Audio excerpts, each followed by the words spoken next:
Assalamualaikum warahmatullahi wabarakatuh. Di video kali ini, gue mau membahas dan merangkum alur cerita sebuah film dengan anggaran menelan biaya 50 juta euro, menjadikan film ini salah satu film Jerman termahal sepanjang masa. Perfume: The Story of Murderer, sebuah film tahun 2006 yang disutradarai oleh Tom Tykwer. Film ini diperankan oleh Ben Whishaw sebagai tokoh utama bernama Jean-Baptiste Granule. Dan karena namanya susah, jadi di sini gue bakal sebut saja namanya Jean ya. Sebuah film yang diadaptasi dari novel Perfume karya Patrick Susskind. Kisah berlatarkan abad ke-18 di Prancis yang menceritakan kehidupan Jean, sang jenius dalam penciuman yang melakukan pembunuhan demi menemukan wangi yang sempurna. Seperti apa rangkumannya? Tapi sebelumnya kita mengingatkan lagi kepada kalian kalau konten ini mengandung spoiler. Jadi buat yang belum nonton filmnya, alangkah baiknya jika kalian menontonnya terlebih dahulu. Oke, kalau sudah, sekarang saatnya checklist out. Film dimulai dengan penceritaan naratif dari narator yang menarasikan kalimat Jean-Baptiste Granule, sang pembunuh terhormat. Dikisahkan, Jean yang dilahirkan di sebuah pasar ikan di Prancis. Ibunya melahirkannya saat sedang memotong ikan di pasar tersebut. Ia kemudian dibiarkan begitu saja oleh ibunya di bawah kolong meja tempat ibunya memotong ikan. Setelah diketahui oleh orang sekitar bahwa ibunya berniat membunuh bayinya sendiri, kemudian ibunya digantung atas tindakannya tersebut. Jean dibesarkan di sebuah panti asuhan. Jean tumbuh menjadi manusia dengan indera penciuman yang luar biasa. Bahkan dia bisa mengetahui benda dan sifatnya hanya karena dari baunya saja.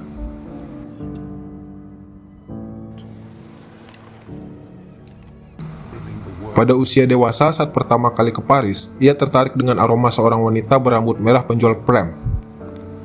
Ia mengikuti wanita tersebut sambil mengendus-ngendus hingga ke tubuh si wanita. Hal tersebut membuat si wanita merasa aneh dengan sikap Jean tersebut, dan si wanita bergegas lari. Jean tetap mengikutinya dan mengendus-ngendus di belakang tubuh wanita tadi.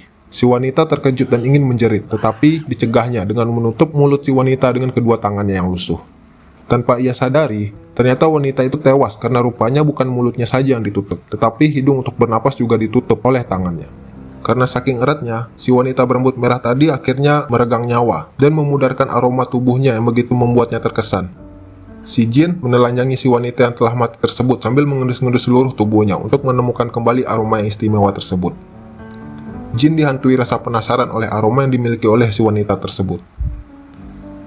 Saat mengantar pesanan ke sebuah toko parfum milik orang Italia, Jean dibuat takjub oleh sang pemilik toko, Giuseppe Baldini.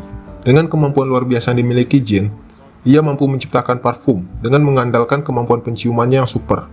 Bahkan, ia mampu membuat parfum yang jauh lebih baik dari parfum yang populer saat itu, dan sulit diketahui komposisinya. Baldini mengajarinya teori membuat parfum yang semuanya berformula 12 macam aroma. Tapi ada formula ke-13 yang masih menjadi misteri yang tidak terpecahkan. Formula yang dimiliki seorang Fir'aun yang mampu menaklukkan umat manusia saat menggunakan parfum tersebut. Jean kemudian menjadi pekerja Baldini, tetapi ia merasa kecewa dengan Baldini karena ia tidak dapat menemukan semua aroma yang ia inginkan. Kemudian Baldini menginformasikan kepada Jean tentang metode pembuat parfum yang hanya dapat dipelajari di Grasse, dan sepakat memberikannya surat jalan ke sana jika Jean membuatnya 100 formula pembuatan parfum. Jean menyanggupinya, bahkan ia mampu memberi formula lebih banyak yang Baldini harapkan. Dalam perjalanan ke Grasse, Jean mengetahui dirinya tidak memiliki aroma yang menjadikannya berpikir bahwa ia bukanlah siapa-siapa dalam hidup ini. Ia mendapat ilham untuk menciptakan wangi yang sempurna untuk menjadikannya orang yang diakui dalam kehidupannya. Setibanya di Grasse, Jean mencium aroma dari tubuh Laura Riches, si cantik berambut merah anak dari seorang kaya raya bernama Antoine Riches. Jean memutuskan bahwa wanita itu yang akan menjadi aroma ke-13 untuk menciptakan formula parfum dengan wangi yang sempurna.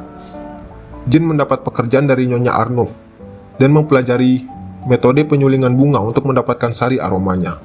Ia membunuh seorang wanita pemetik lavender untuk disarikan aromanya dengan meletakkannya di dalam tabung penyulingan. Tetapi metode tersebut ternyata gagal.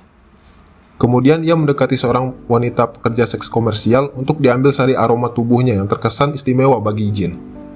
Si wanita yang melihat gelagat anehnya menolak untuk diolesi dengan lemak untuk diambil aromanya. Kemudian memarahinya sambil mengembalikan uang yang diberikan Jean. Untuk meraih obsesinya, Jean membunuh wanita tersebut. Selanjutnya, ia membunuh wanita-wanita lain dengan aroma istimewa yang dimiliki mereka. yang hanya jin yang mampu mencium aromanya. Ia membuang mayat para wanita yang ia bunuh di sekitar kota Gris. Hal ini membuat kepanikan warga. Setelah mendapatkan 12 formula, ia menargetkan Laura sebagai formula pamungkasnya. Formula ke-13 dengan aroma yang hanya dimiliki oleh wanita suci yang langka keberadaannya. Aroma ini seperti yang dimiliki oleh wanita penjual prem yang menjadi korban pembunuhan pertamanya. Tanpa kesulitan, jin mampu menyusup ke penginapan tempat Laura diasingkan oleh ayahnya. Meskipun penjagaan dan pertahanan penginapan tersebut begitu ketat, jin mampu dengan leluasa memasuki ruangan tempat Laura tidur.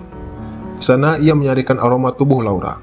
Keesokan harinya, sang ayah sangat terkejut dan sedih melihat anaknya telah tewas di atas ranjang kamarnya. Ia kemudian ditangkap pasukan militer pada saat telah menyelesaikan formula, membuat parfum dengan wangi yang sempurna. Pada hari eksekusi tiba, ia menggunakan parfum tersebut di saat ia akan dibawa untuk dieksekusi dan dianiaya para penjaga tahanan. Semua orang menjadi tunduk dan menghormatinya. Antoine Riches yang sangat dendam dengan kebencian yang memuncak atas kematian anaknya juga ikut takluk dan menyembah jin. Ratusan orang yang sebelumnya mengutuknya dan ingin menonton eksekusinya juga menjadi tak sadarkan diri dengan birahi yang tidak terkendali saat jin menyebarkan aroma parfum ciptaannya. Ratusan orang serentak melakukan hubungan seks saat terpesona dengan aroma parfum tersebut. Pada saat itu, ia kembali terkenang dengan seorang wanita pertama yang membuatnya terpesona dengan aromanya yang istimewa. Kemudian ia dengan leluasa berjalan dan meninggalkan Gres. Dengan parfum yang dimilikinya, ia mampu menaklukkan seluruh dunia. Pada kenyataannya, bukanlah kekuasaan yang diharapkannya, ternyata kebahagiaan tersebut yang ia dambakan. Kebahagiaan merasakan cinta kepada seseorang yang ia temukan melalui kemampuan indera penciumannya yang istimewa. Kemudian Sin berpindah di pasar tempat ia dilahirkan, dan melihat sekumpulan gembel yang sedang berkumpul. Kemudian ia menuang semua parfum yang tersisa di kepalanya. Seketika orang-orang tersebut terpesona dengannya. Mereka mengatakan bahwa ia adalah malaikat. Kemudian mereka mendekatinya. Setelah itu, para gembel ini memakan tubuhnya si jin. Keesokan harinya, semua yang tersisa hanya pakaian yang dikenakan jin dan botol parfum yang ia miliki dengan sisa setetes parfum di ujung bibir botol. Kemudian film pun selesai.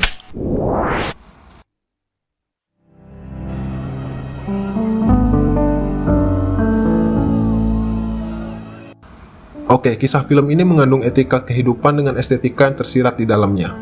Jin dengan masa lalunya yang begitu mengenaskan menjadikannya sesosok monster dengan bakat yang unik dan luar biasa. Setiap orang yang berniat dan bertindak buruk padanya akan tewas mengenaskan setelah ditinggalkannya. Dari kisah ini disimpulkan bahwa orang-orang yang teraniaya dari lahir akan menjadi petaka bagi orang-orang yang merugikannya. Kesimpulan yang bisa didapat, kalian jangan suka membuli orang lain ya, karena doa orang yang teraniaya itu pasti bakal dikabulkan ya.